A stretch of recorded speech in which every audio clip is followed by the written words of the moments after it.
All right.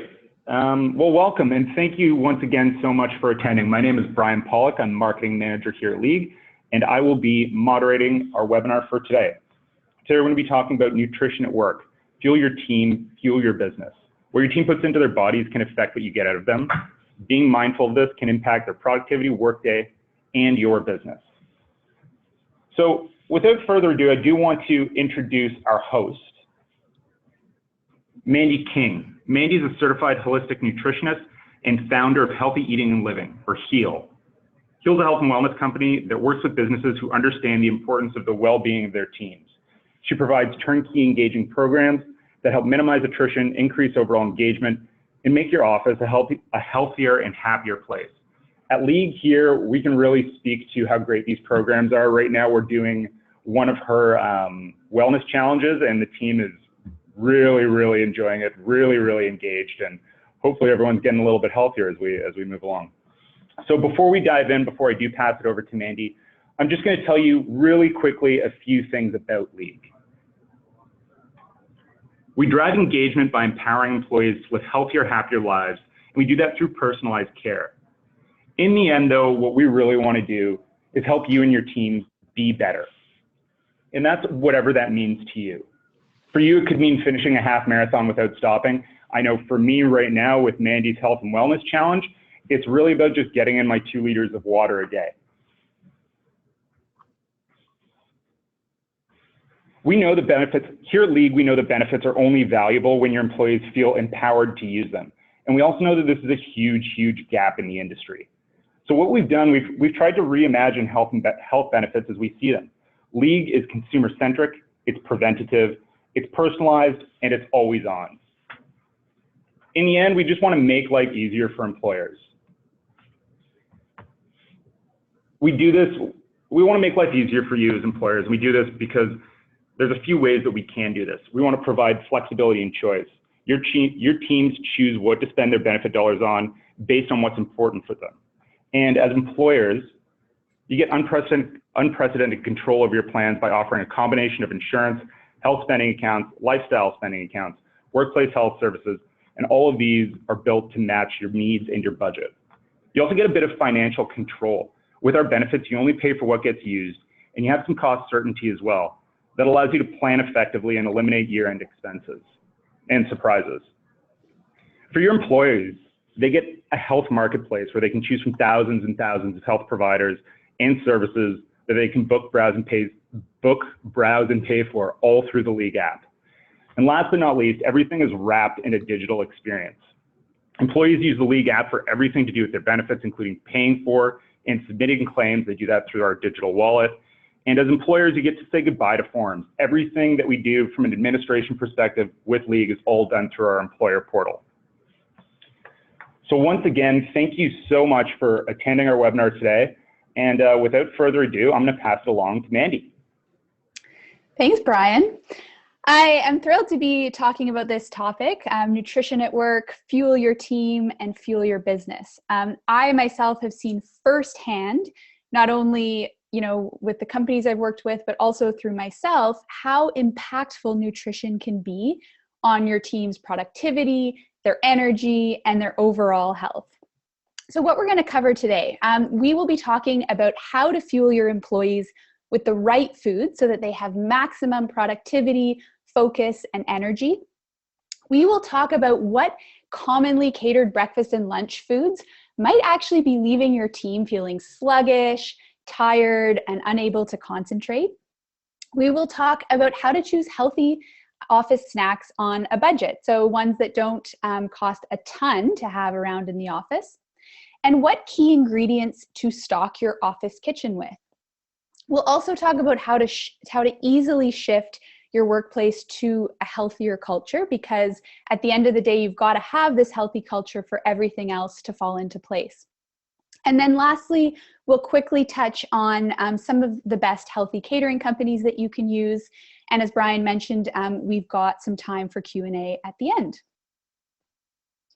So to kick things off, I want you to think about the last time that you got the afternoon slump at work, or the last time that you felt tired or had a hard time being productive, a hard time focusing. Did you ever think about what you had for breakfast or lunch as maybe being the culprit? So whether or not you're experiencing these symptoms, a lot of your employees definitely are. And there's research to back this up, that it's costing your company a lot. Personnel Today reports that employees with poor nutritional balance reported 21% more sick-related absence and 11% lower productivity than healthier colleagues. The productivity losses associated with chronic disease are actually 400% higher than the cost of treating the disease itself. And we know that the cost of treating the disease is already very high. Chronic illnesses, so diabetes, heart disease, obesity, and cancer, are proven to be preventable through diet, nutrition, and just physical activity. So productivity losses are most significant for individuals with diabetes, which is a form of absenteeism, so they miss a lot of work, and stress, which is a form of presenteeism, where people come into work, but they're not feeling well, they're sick, so they're not really present and not functioning or not as productive as they could be. And both of these productivity losses can be managed and prevented through diet and nutrition. The British Journal of Health Psychology reports that the more fruits and vegetables people consumed, up to 7 portions that is, the happier, more engaged, and more creative they tended to be. Now, engagement is one of the reasons companies choose to work with Heal and with League, as disengaged employees are costing companies up to $550 billion annually. So it's a huge, huge expense. So we're going to talk about how you avoid all of this and how to fuel for productivity.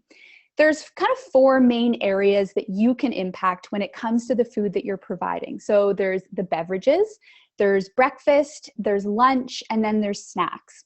Now, some of you may provide dinner, and if you have specific questions to that, we can absolutely get into that in the Q&A at the end, but typically a lot of companies aren't really providing dinner at this point. What you might not realize is that you have a huge opportunity to influence what people are putting into their bodies, as the average person spends 30% of their life working. And while they're in those working years, about 50% of their meal decisions are made in and around the office. So that is absolutely huge. First up, let's talk about what your employees are drinking. Water is a critical part of productivity. And I know that it sounds so basic, but so many people are still missing it. Even just a 1% drop in your hydration levels can lead to a 12% drop in productivity. A 3 to 4% drop in hydration can lead to a 25 to 50% drop in hydration. So this is huge. And this is also connected to your energy, as one of the main signs of dehydration is actually fatigue. When it comes to hydrating, I think one of the most important factors is to just make it available for people and make it easy. We all know that we should drink water, but it's actually a matter of remembering.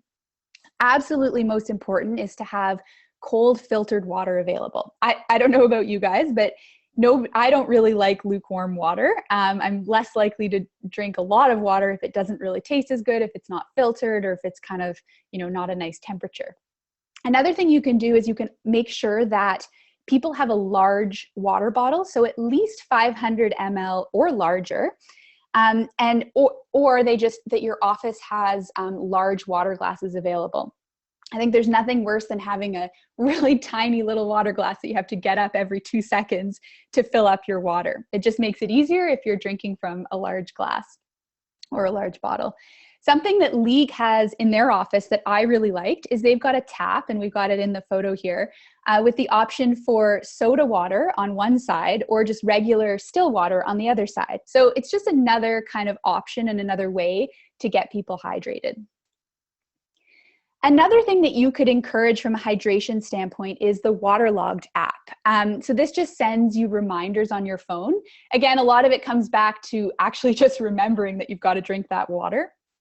And the other thing you can do is set an alarm in your phone, kind of mid-morning, mid-afternoon, and encourage your team to do that as well. That's just that reminder to get up, get some water, and stay hydrated.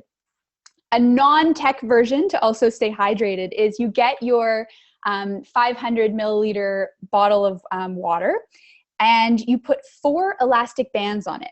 Every time you finish one bottle's worth, you remove one of those elastic bands. And then by the end of the day, you have to have removed all 4 elastic bands, and you've got your 2 liters of water. Now, water is a huge education topic in our Eating for Energy Lunch and Learn that we do, and in the Wellness Challenge that Heal runs that Brian was mentioning. And what one company, Resas, a real estate tech firm, one of our clients, did is after the Lunch and Learn, they went out and bought all of their employees 1 liter water bottles, reusable water bottles, and then also provided fresh lemons in the office so people could make lemon water. And I don't know about you if you drink lemon water, but I think it's just a really nice way to drink your water, and it also has some health benefits. So I loved that story that Resas did. So from water to coffee, coffee is a prerequisite for the office, of course. It isn't that you can't have coffee in the office, but too much coffee is connected with anxiety, stress, poor sleep, even high blood pressure. So when we're thinking about the entire picture of health for your employees, you really don't want them jacked up on coffee all day long. Offices tend to have, coffee and black tea as an option, but sometimes you just want a hot drink, especially in the winter months, and you don't really need the caffeine. And it isn't that you particularly want coffee, but that's the only option around, and so then you go for it. So offering, a variety of different teas, having green tea and lots of different herbal teas can give people another alternative to hydrate that isn't coffee, but it's still a nice kind of warming drink for them.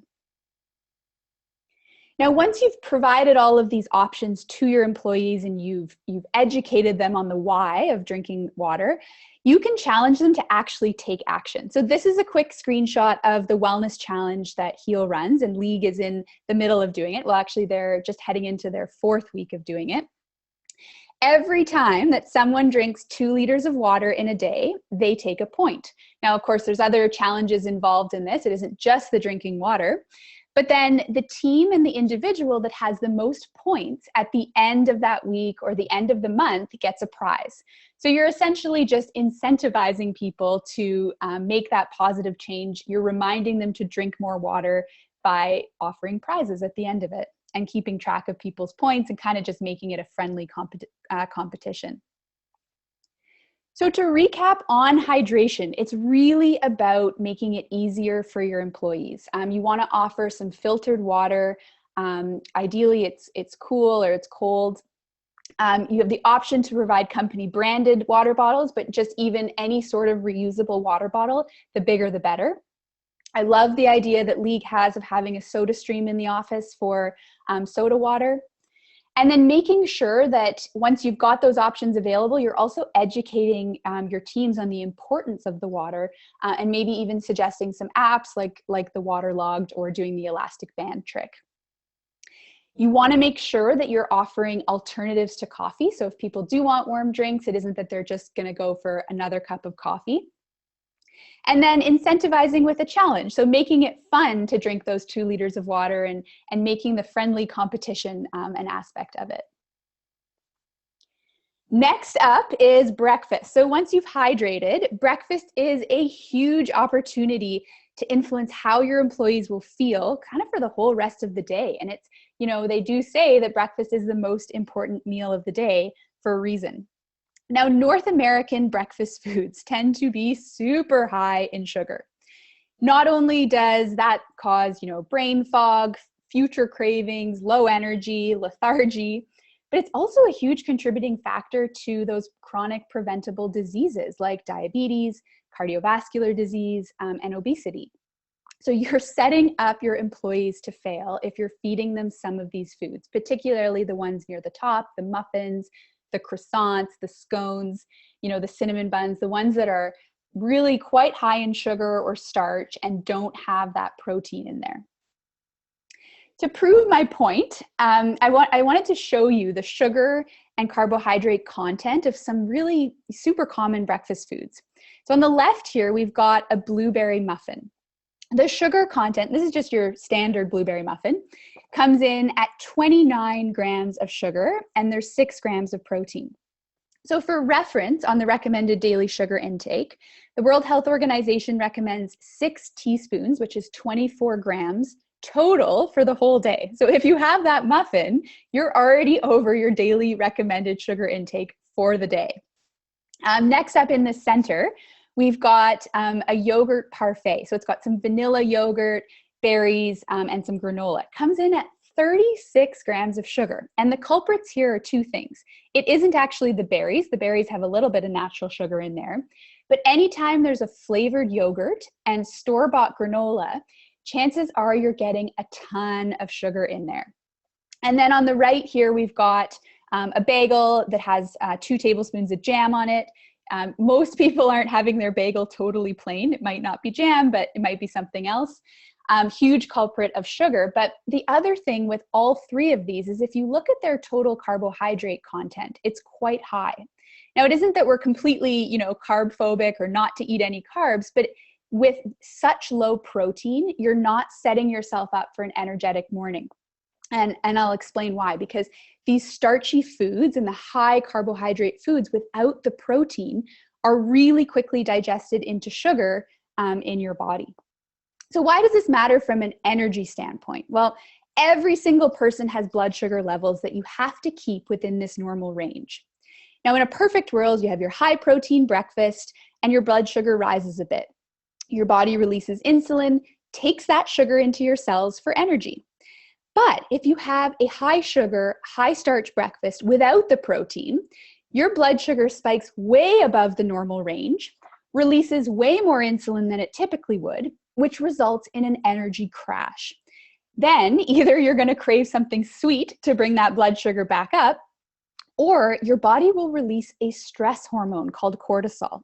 Now, in a world where we are already struggling with stress, the goal is to minimize sources of stress, right? And so you really don't want more stress coming from just the fact that you didn't balance your blood sugar in the morning with breakfast. Now, let's also keep in mind that this principle isn't only a productivity thing. It's also diabetes prevention, obesity prevention, and cardiovascular disease prevention. So what can you do for breakfast offerings? You want to aim for a lower starch or a higher protein offering. Now, a few options that fuel your employees a bit more than those initial breakfasts we looked at include egg-based breakfasts. You can do oatmeal-based breakfasts, protein shakes, or even switching up if you are offering some sort of yogurt, granola kind of parfait offering, switching to Greek yogurt that has 15 to 20 grams of protein per cup and no added sugar if it's plain. Now, I also like adding in some of these toppings like hemp seeds, chia seeds, fruit, pumpkin seeds that boost the fiber and the protein content of whatever you're serving. Again, which just works to manage that blood sugar. I'm a huge fan of protein shakes to start the day. This might not be your go-to when you're hosting a meeting because, logistically it's a bit difficult. But what you can do is offer the ingredients that people need in advance so that on regular days, they can make this as a breakfast or even come in the middle of the afternoon and make themselves a shake for a really nice snack. So this is something that Unilever did in the last year that I worked there. So you might not know this, but prior to having a corporate wellness business, I spent 6.5 years working in the corporate world at Unilever. What they did is they bought a $100 NutriBullet from Canadian Tire. Now, of course, you can go higher end, get the Vitamix or the BlendTech, but you absolutely don't need to. And then they stocked their fridge and freezer with the staples. So there was frozen berries, there was a tub of good protein, and some chia and some flax. And so you were able to go make your own high protein breakfast or have that as a really nice snack. Now, this can be really expensive if you're going to the health food store to get these items, but Costco is now the #1 seller of organic food products. And now it's not that this all needs to be organic, but what I'm saying is Costco has a lot of these foods at a very reasonable price. The other thing you can do is go to Bulk Barn. They've got a lot of these staples in bulk. And depending where you're located too, if you're in one of the major cities, you can often get deliveries of these items from companies like Spud is an example out west. They do grocery delivery. All the major cities do have them. The other thing too, with this kind of DIY option is you can also offer it with oatmeal or, that yogurt granola parfait. Still have all the ingredients ready in the office for people, and then they can make them on their own. The oatmeal and the Greek yogurt option also work better if it is a meeting, because it's just a little bit easier than everyone having to blend their own smoothie, of course.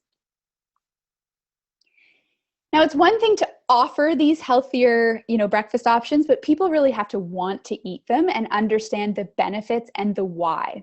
So education becomes a big piece of this. Eating for energy is our number one lunch and learn that we do when we're new to a company. And it covers a lot of this, but in more detail. And, we go into the importance of protein, how sugar impacts not just your energy, but your sleep and your stress.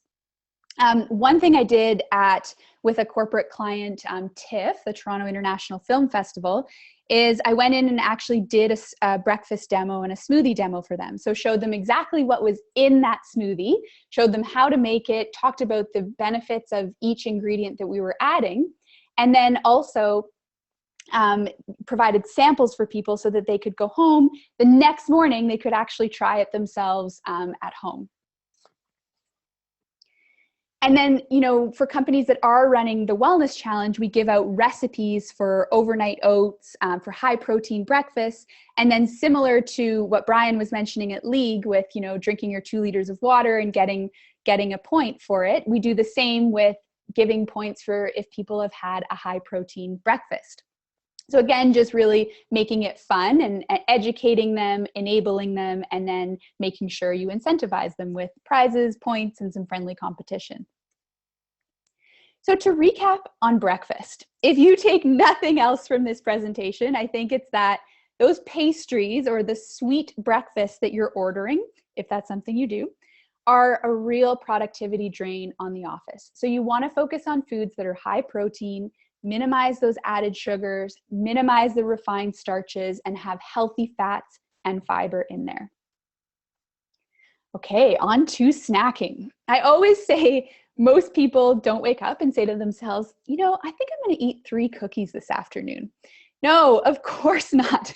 They eat 3 cookies when the afternoon rolls around and there's nothing else to eat. There's cookies or there's just M&Ms or candy in front of you. When it's out of sight, it's out of mind, or at least it's more out of mind. So part of making this work is you have to have an office where you're creating a culture of health. If you're asking people to be healthy, but then you're also bringing in cookies or, bringing in these sweets, it's a little bit hypocritical.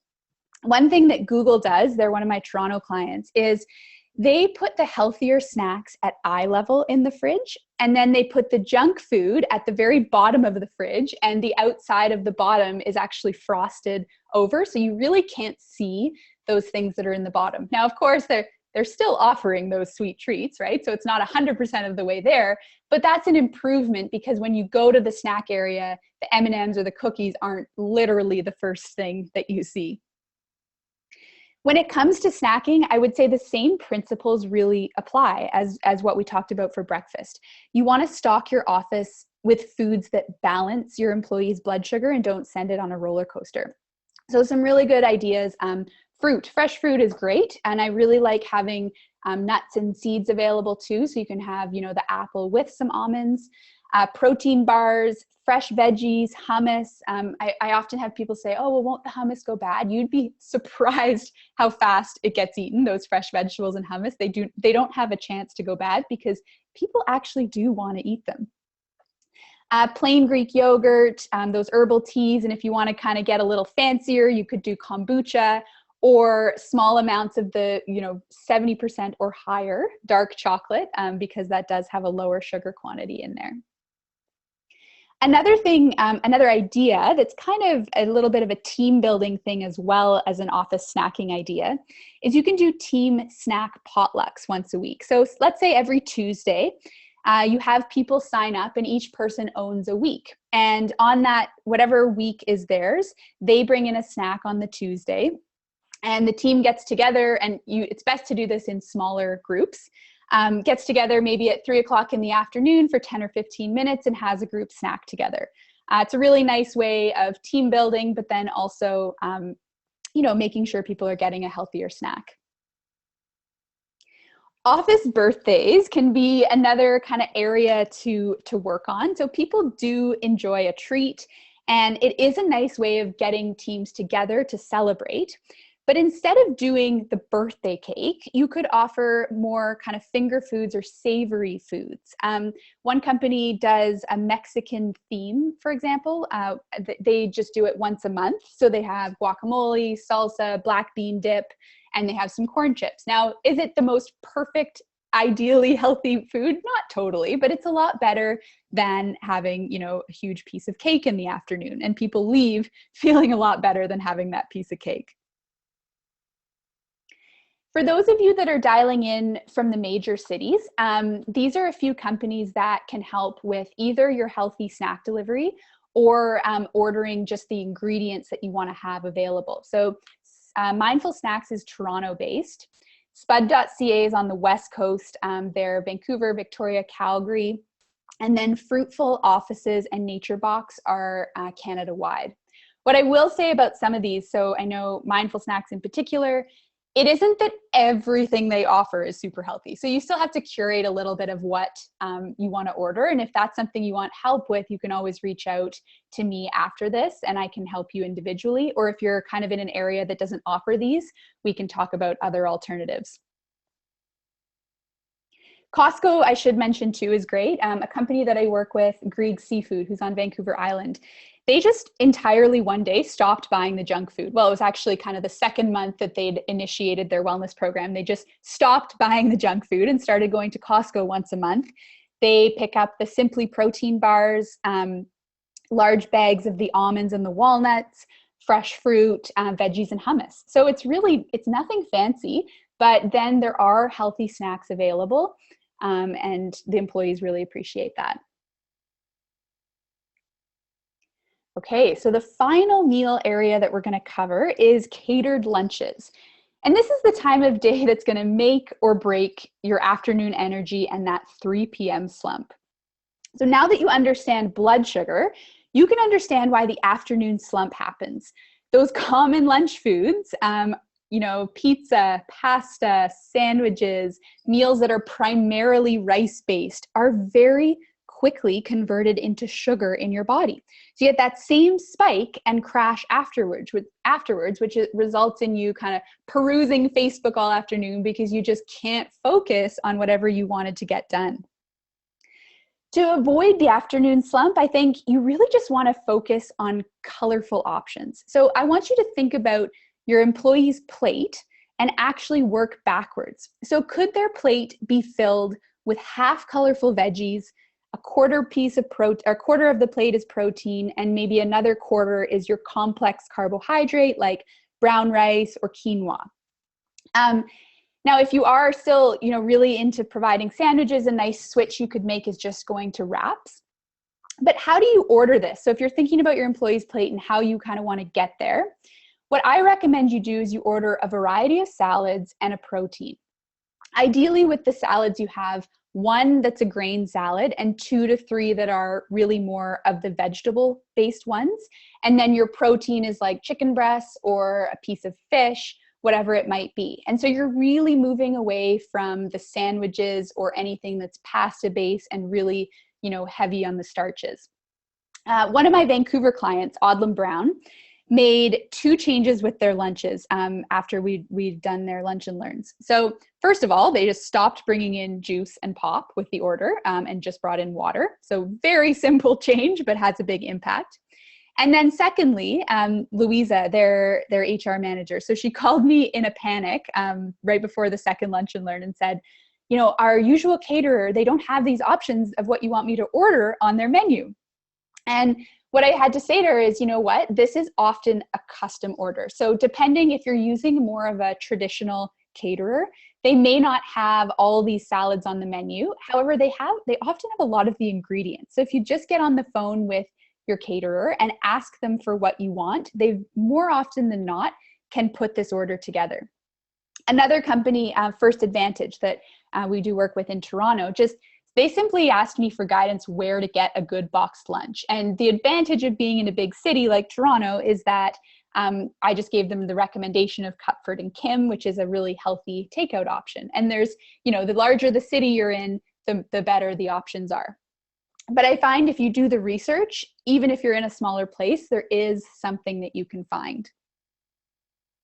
And we can't forget about water too for those lunches. So I think that you guys are probably noticing the trend here of today's webinar. So your snack and your lunch checklist is really all about focusing on the whole foods. It's less starchy bread, cookies, crackers. It's healthy fats, water, fruit, and vegetables. To wrap up, I want to ask you, what would 11% more productivity in your office mean to you? What more could you and your team achieve if you had stable, focused energy all day long?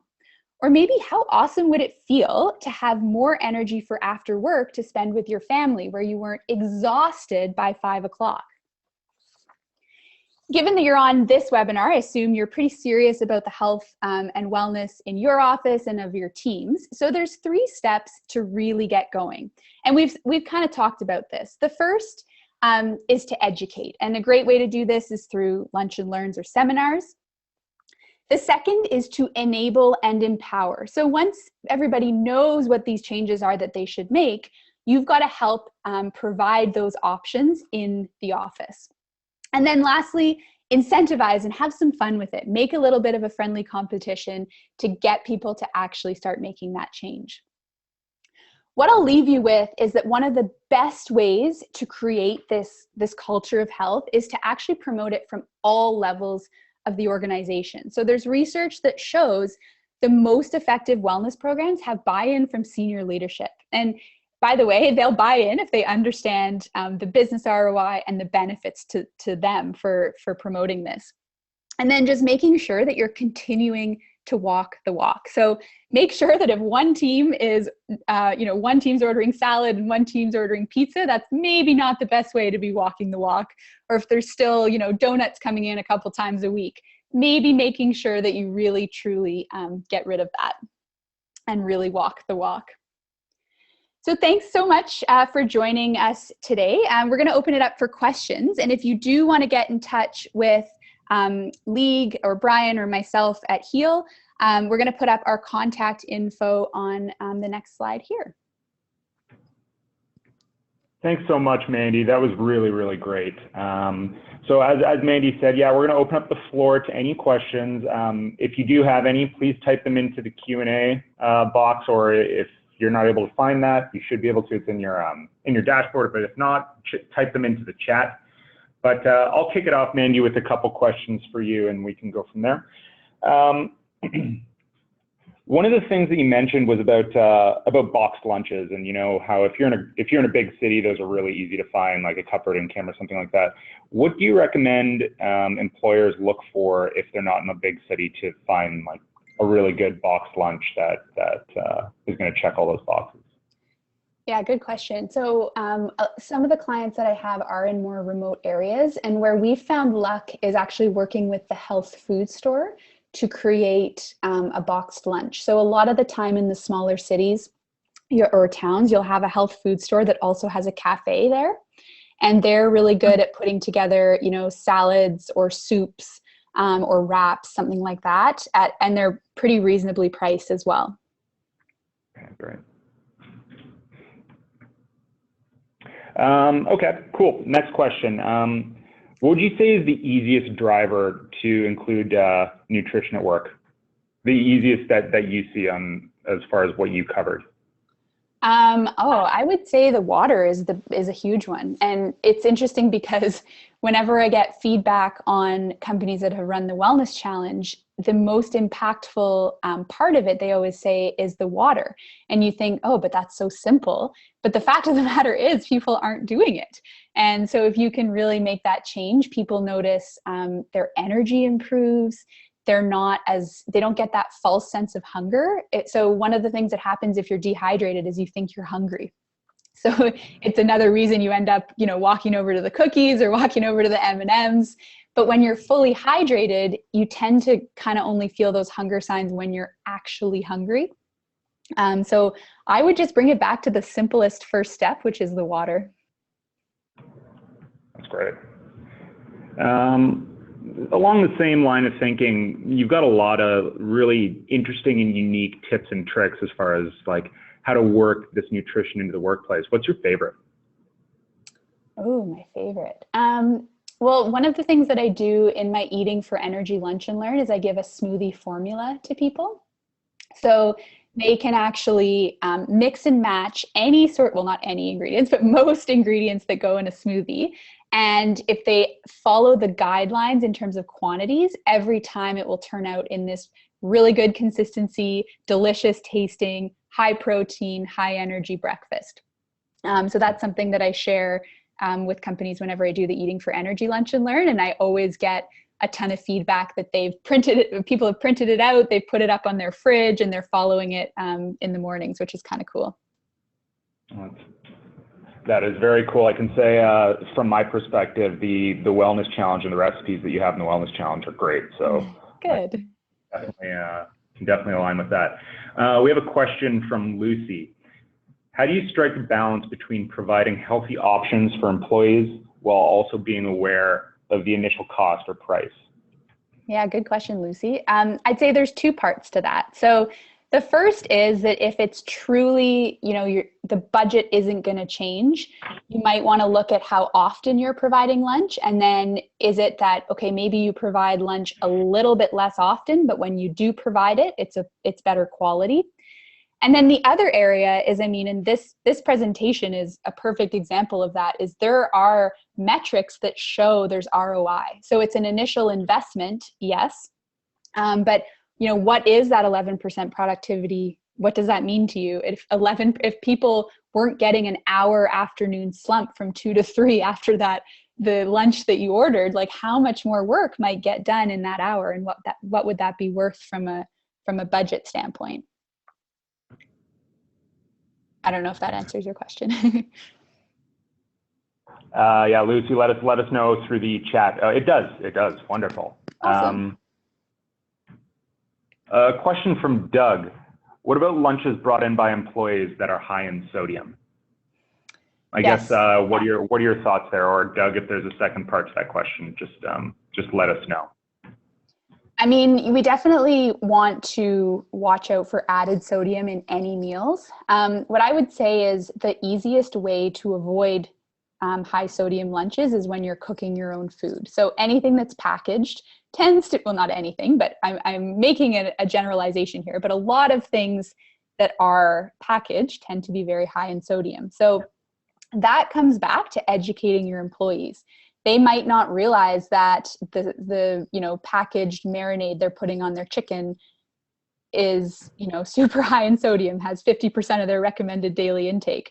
But if you can educate them, whether that's through lunch and learns, wellness challenges, even just mentioning it to them, then that person they're going to actually understand and know the impact that has. The next question is from Angelica. Mm-hmm. What can you do if you feel your body kind of cold due to lack of calories instead of grabbing a bunch of M&Ms or a Nutella snack or something like that? Okay, well, first of all, I would say if it's lack of calories, you should eat more. None of this is about eating less, and under eating by any stretch. But a really nice snack is just something as simple as an apple and some almond butter. I think almond butter is super decadent. You could do peanut butter as well. The other thing is, so on my website, healthyeatingandliving.ca, there's a whole huge recipe section. And so I've got tons of different snack ideas that aren't just like apple and a handful of nuts. You know, we've got some high protein muffins, some paleo apple muffins there. We've got energy bites. So there's some things that you can make as an individual, you can make on a Sunday, let's say, in advance of the week, and then you've got something with you. So I think the big thing with snacking, and this is maybe a little bit less on the, well, it's also on the employer as well, but is planning in advance. So if you can have something ready, you're way less likely to make that bad decision. And then you're going to have something so that when you're hungry, you can eat it. And the way the employer helps with that, of course, is by having those fresh foods available in the office. So having the Greek yogurt or the hummus and veg or the smoothie offerings, all of those work really well for snacking. The next question is from Bruce. What is your opinion on eating a big breakfast to help give energy throughout the day? Do you encourage multiple small meals and snacks or big breakfast? A two-parter. Good question. Okay, so I think a big breakfast is good within reason. I mean, any of your meals you don't really want to eat until you're like stuffed, of course. That's not going to make you feel great. Now, when it comes to eating like only 3 large meals or eating 5 or 6 small meals, it's very individual. One of the premises of holistic nutrition is that there's no one diet or one size fits all approach to nutrition and diet. And so some people have steady enough blood sugar that they actually only need to eat 3 meals a day, and they don't notice an energy dip and they don't really get hungry between meals. Whereas other people tend more towards the hypoglycemic, or even if they tend more towards diabetes on the more serious end, where like every 2 or 3 hours they're hungry. And so if that's the case, you might as well eat, and you're just eating smaller portions throughout the day. So it kind of is really individual, and I have clients that do both. One thing I will add to that is that if you are hungry all the time, chances are you're not eating enough protein, fat, or fiber, and you've maybe got too much of the sugary or refined starches in there, and that's causing your blood sugar to be on that roller coaster.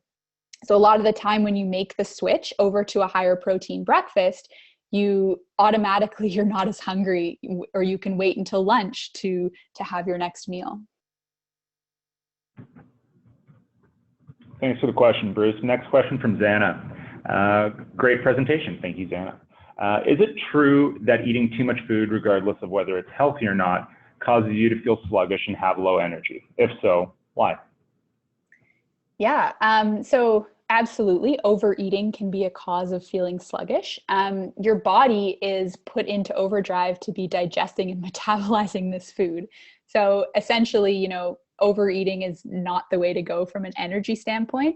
I would say the rule of thumb is eat until you're about 80% full, and then hold off for a little bit, because it takes your body a bit, or your brain a bit of time to catch up with when you're eating.